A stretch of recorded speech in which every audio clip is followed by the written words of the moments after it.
Hello, welcome again to my channel.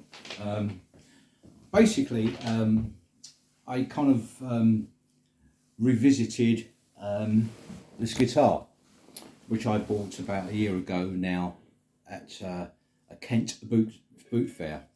It was owned by a local musician who sold it to me for a very princely sum of £125. I don't know what that's in dollars. It's an ESP limited by ESP. On the specs, it's an alder body, hard rock maple neck, locking tuners which I put on myself, ESP design single. It was originally a single guitar, single coil guitars, but he assured me that he basically put a USA DiMarzio in the bridge. I confirmed that by taking it apart, and it was a USA design, USA DiMarzio in the bridge, so that was worth the price of the guitar. It's well made. I love the headstock. Also, equally, I love the actual. Obviously, it's got a back plate with it says limited on the back, if you can see that. But I love the sort of little chamfer thing at the top there, what allows a little bit of access, comfortable. What I've done, I've upgraded it as well. Apart from the locking tuners I put on it, I had it in my collection, I didn't have to buy it. I put a Trevor Wilkinson thick block trem system in it. It's had a really skinny one, I didn't like that, so I wanted, I bought the Trevor Wilkinson, I don't know the actual model number, bridge, because I love the actual, it's got a thick block, trem block at the back, 3 springs, which allows it for more great sustain as well. Probably increase the tone, who knows. Now,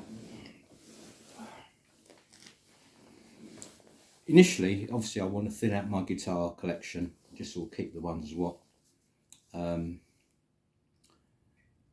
meant a lot to me, which I've totally gelled with. But I initially put this on sale before I'd done the upgrades with the bridge trem system.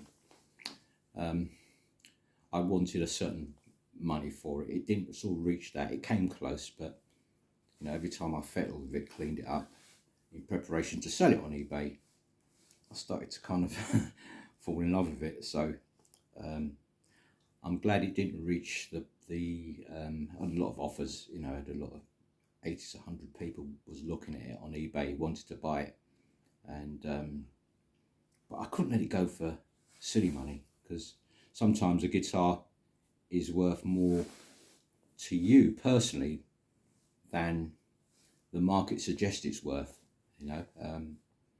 But I decided to keep. Oh yeah, it's got rosewood fingerboard as well, medium jumbo frets as well. It's an ST213 model. Sorry about that. Okay, but the more I played it, more, you know, it's got a very slim profile, C-shaped neck on it, sort of compound radius on it. I think, well, it's thinner there and thicker there. Any of you guys who love playing a 60s Strat would appreciate this neck very much, or people like playing thin Ibanez. It's not that thin, but it's very comfortable in the hand. Just to sort of give you some tones options, for example, going for my Blues Junior with a slight reverb on it. This is the neck position.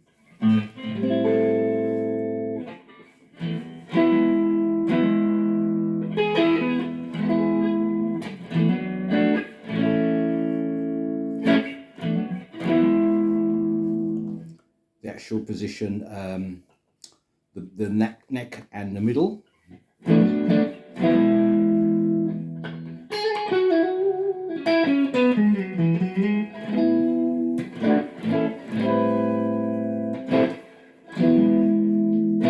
Originally it sounds slightly kind of, the amp is on a very low setting, but it's actually on the edge, just on the edge, teetering on the edge of breakup. Gives that lovely sort of a crunchy tone. And the middle position.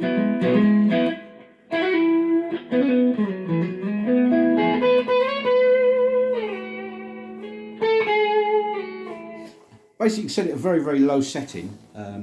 The height is very, very low on this, but it's no choking, no buzzing, nothing. Okay, and that's obviously the middle and the bridge. And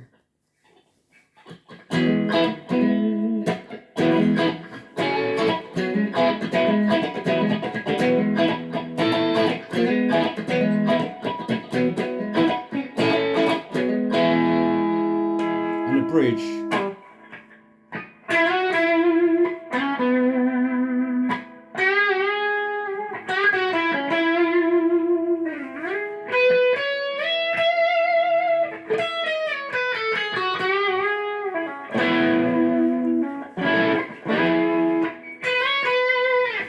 Now the actual bridge is not connected to any tones, so it's but it's not that frilly, because obviously, but it's a great sort of tone.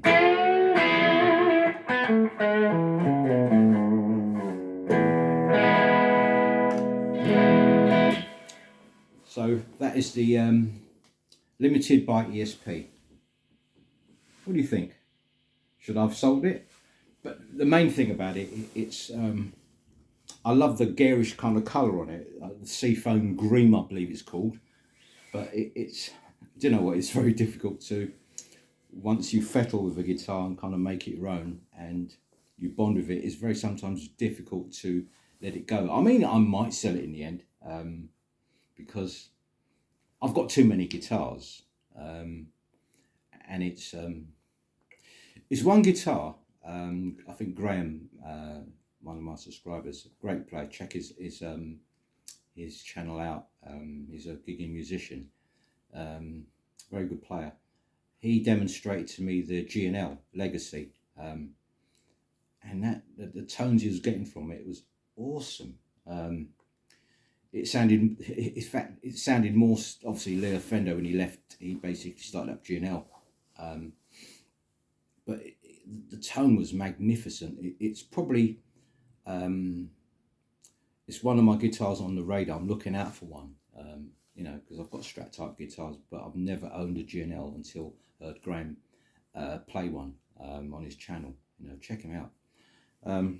But that's, so I might have to offload some of the guitars which I don't play as often, and sort of get more guitars on my channel to review, so you can have an idea if you're looking for something, you know, give my sort of 2 pennies worth, and you know, but it's something which I'm looking out for. Anyway, thanks very much for coming around and checking me out, and wait for my next upload. All the best.